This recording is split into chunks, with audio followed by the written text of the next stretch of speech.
Viral di media sosial aksi iring-iringan mobil dinas yang melaju di jalur berlawanan di wilayah Jambi.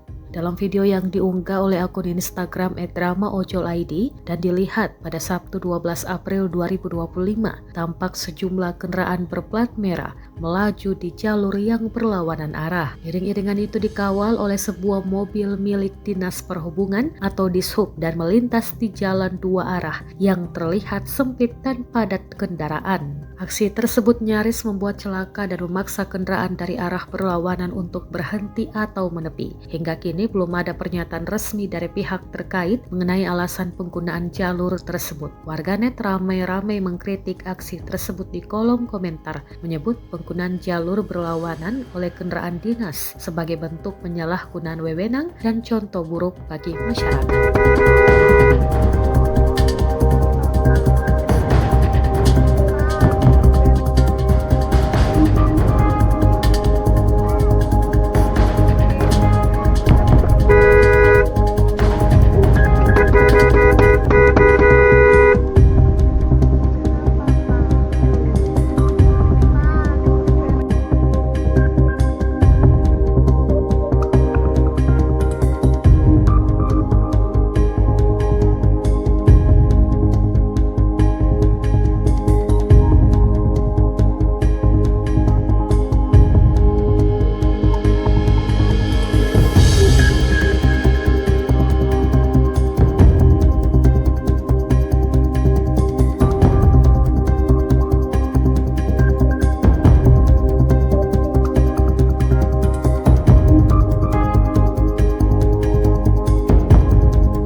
Download Tribun X sekarang, menghadirkan lokal menjadi Indonesia.